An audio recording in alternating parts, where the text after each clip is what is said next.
So in that book, it was written by an Arab, and this Arab gentleman was trying to arm the Indian Muslims, who were at that time at the receiving end of a Christian assault in India. You see, India was in the hands of the Muslims. They were ruling it. They ruled it almost 1,000 years. And the British came with the superior gun power, and they snatched power, dominion, rule out of our hands. And they felt, and they thought rightly, that if at any time anybody would give them trouble, it will be the Muslims, because they had tasted power, tasted dominion, tasted rule, and once you have tasted it, you aspire to get it once more back again. So he said, if we can convert these people, if we can make them to turn the other cheek, we can rule India for 1,000 years. So they started pouring in the missionaries, like frogs in the rainy season, into India. And they started mastering our language and wanting to debate with the Muslims. At first, the Muslims were reluctant. These are our rulers now. They have conquered us. And if we debate with them, they might put us in jail, Robben Island, something like that. So he says, man, leave it out. But now, since they started learning our language and challenging us in our mother tongue, the Muslims were forced to accept the challenge. And Maulana Abdul Aziz of Delhi, this is I'm reading in the book, which made everything interesting to me, which brought me here. That Maulana Abdul Aziz of Delhi, he was forced to accept the challenge. It was a certain reverend founder who was the head of that movement, missionary movement.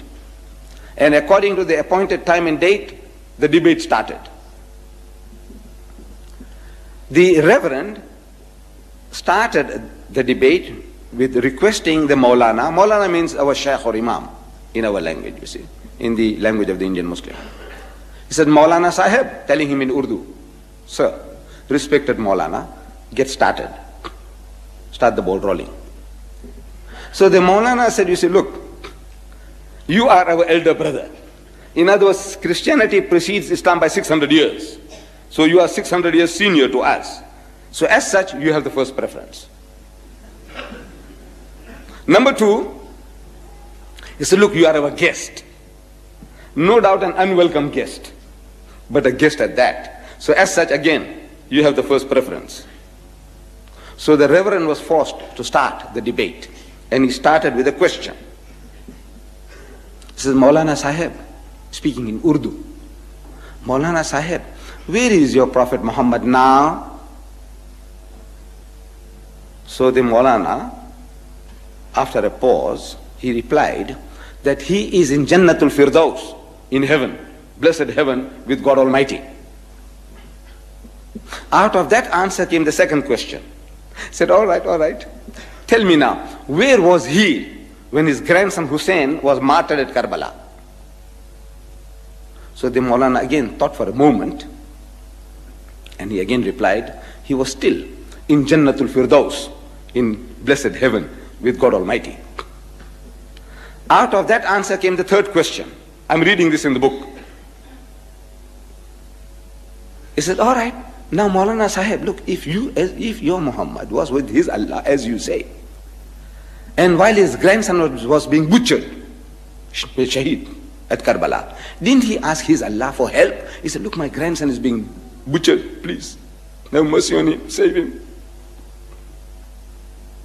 So there was a long pause. And the Reverend couldn't hold his peace. He started stamping his feet. Come on. Didn't he? Didn't he ask his Allah for help? Because if somebody is bullying me, and if I have a young heavyweight champion next to me, I say, look, man, Akhi, please, man, help me, save me. So didn't he ask his Allah for help? So after a long pause, the Maulana said, yes, he did. He did. So what did he say? We know he wasn't saved. What did Allah say? And there was an inordinate pause, undue pause. So the Reverend again started stamping his, come on. What did he say? So the Maulana said, Allah cried. He cried. He said, what? Allah cried? He said, yes. He said, I couldn't save my own son Jesus. How can I save your grandson?